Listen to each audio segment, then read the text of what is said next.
energy may be likened to the bending of a crossbow, decision to the releasing of a trigger.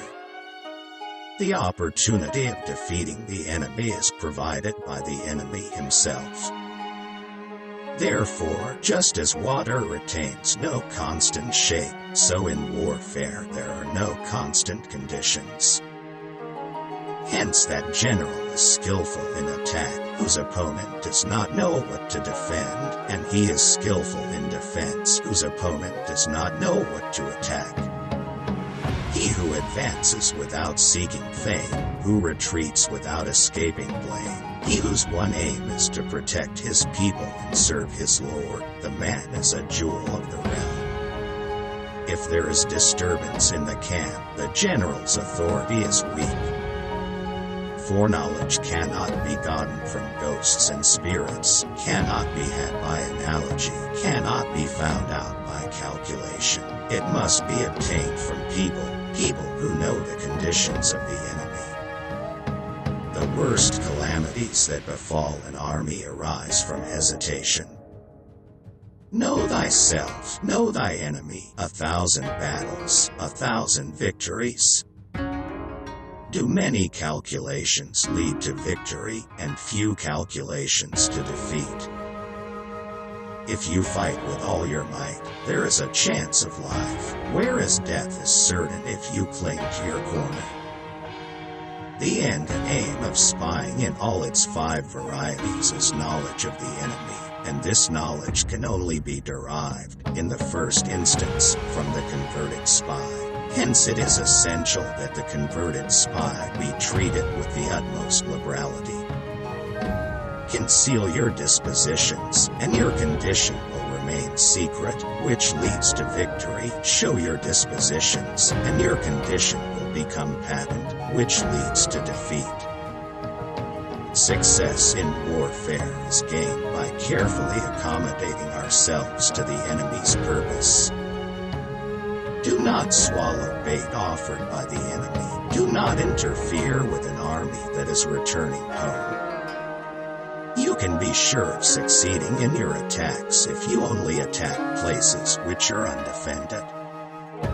The spot where we intend to fight must not be made known, for then the enemy will have to prepare against a possible attack at several different points.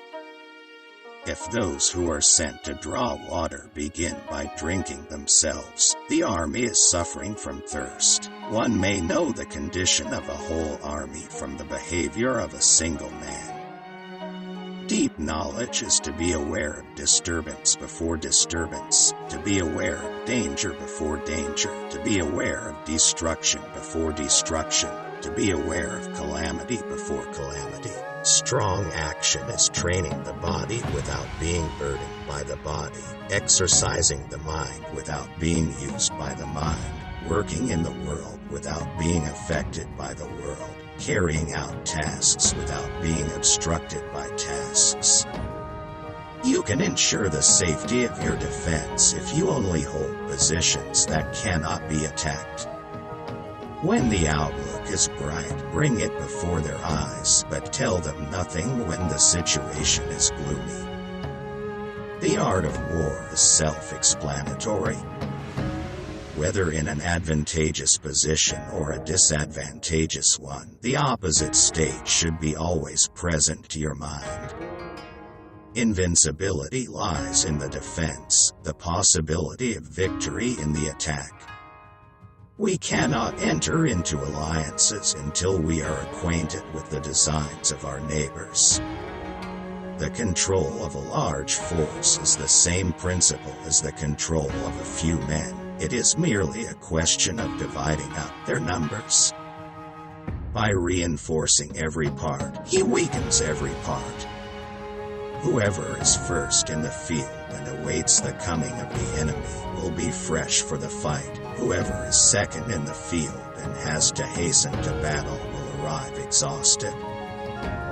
There are not more than 5 primary colors, yet in combination they produce more hues than can ever been seen. It is the rule in war, if our forces are 10 to the enemy's 1, to surround him, if 5 to 1, to attack him, if twice as numerous, to divide our army into two. Appear weak when you are strong, and strong when you are weak. The supreme art of war is to subdue the enemy without fighting. If you know the enemy and know yourself, you need not fear the result of 100 battles. If you know yourself, but not the enemy, for every victory gained you will also suffer a defeat. If you know neither the enemy nor yourself, you will succumb in every battle. Let your plans be dark and impenetrable as night, and when you move, fall like a thunderbolt. Supreme excellence consists of breaking the enemy's resistance without fighting. All warfare is based on deception. Hence, when we are able to attack, we must seem unable. When using our forces, we must appear inactive. When we are near, we must make the enemy believe we are far away. When far away, we must make him believe we are near. Victorious warriors win first and then go to war, while defeated warriors go to war first and then seek to win. In the midst of chaos, there is also opportunity.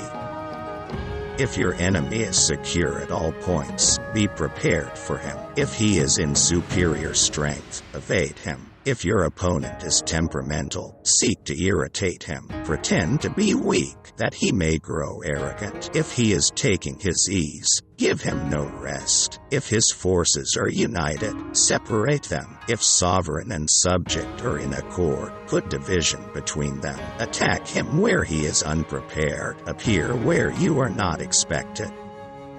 The greatest victory is that which requires no battle. To know your enemy, you must become your enemy. Engage people with what they expect. It is what they are able to discern and confirms their projections. It settles them into predictable patterns of response, occupying their minds while you wait for the extraordinary moment, that which they cannot anticipate. There is no instance of a nation benefiting from prolonged warfare. Thus we may note that there are 5 essentials for victory. 1. He will win who knows when to fight and when not to fight. 2. He will win who knows how to handle both superior and inferior forces. 3. He will win whose army is animated by the same spirit throughout all its ranks. 4. He will win who, prepared himself, waits to take the enemy unprepared. 5. He will win who has military capacity and is not interfered with by the sovereign. Treat your men as you would your own beloved sons, and they will follow you into the deepest valley. Even the finest sword plunged into salt water will eventually rust.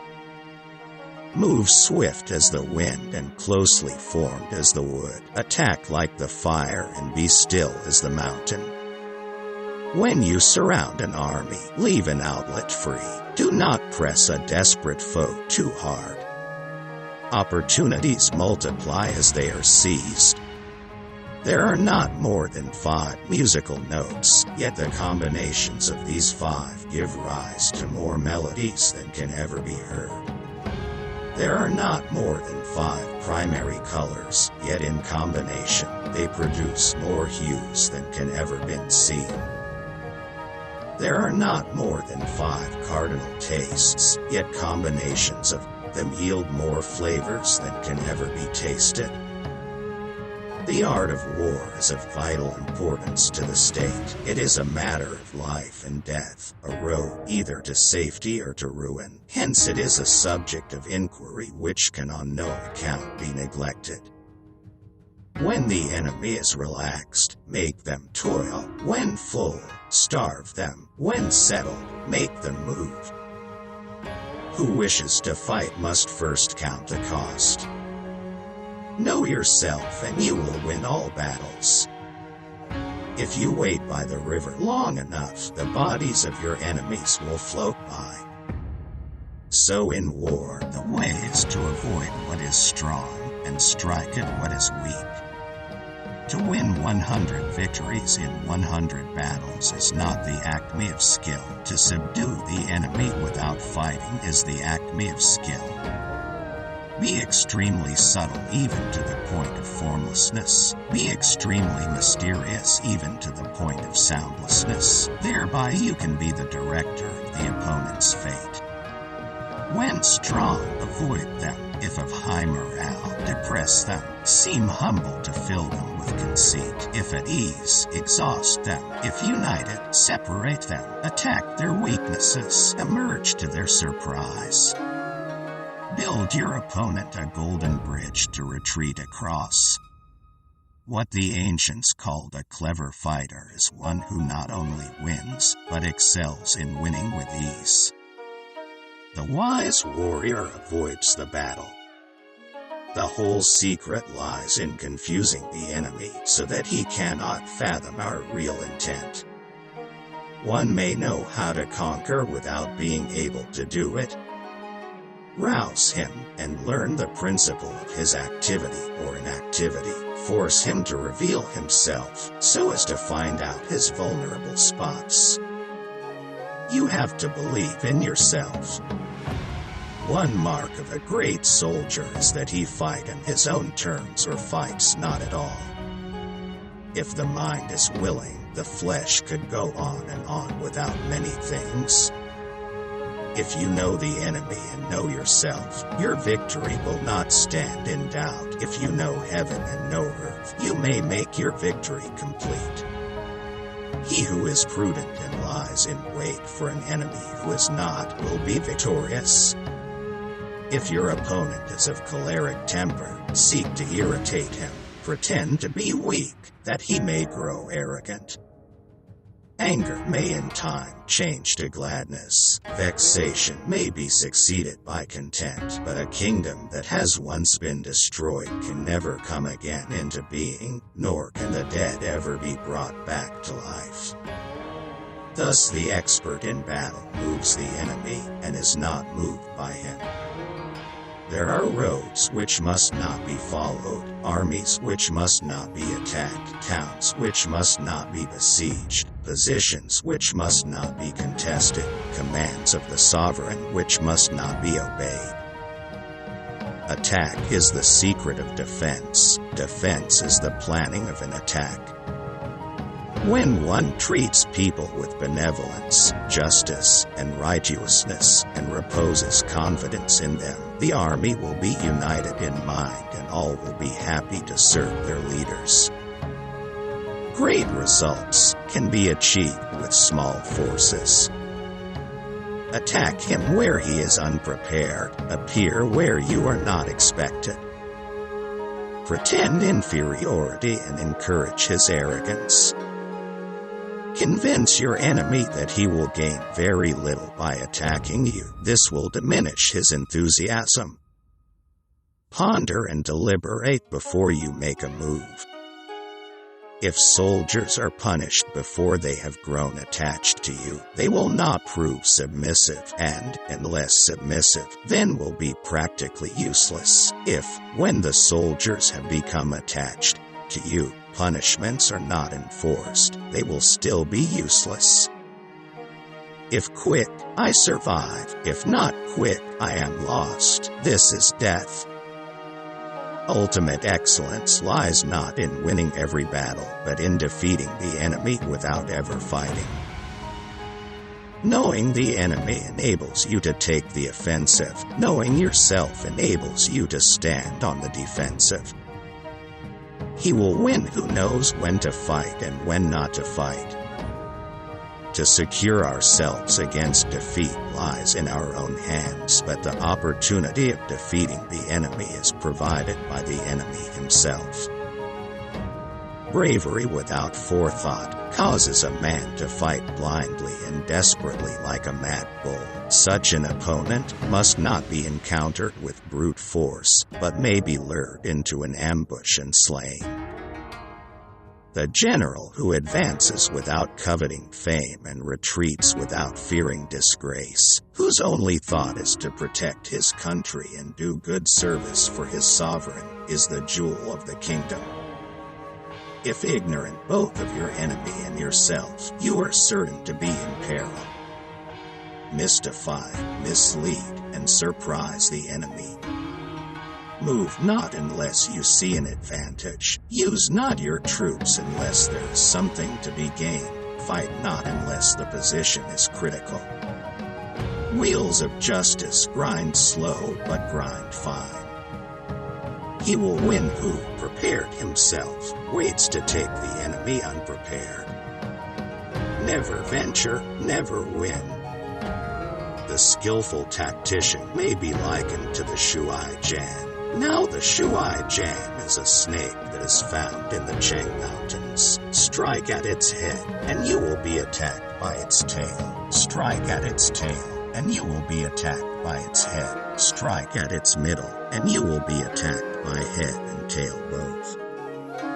It is easy to love your friend, but sometimes the hardest lesson to learn is to love your enemy. Water shapes its course according to the nature of the ground over which it flows. The soldier works out his victory in relation to the foe whom he is facing. But a kingdom that has once been destroyed can never come again into being, nor can the dead ever be brought back to life.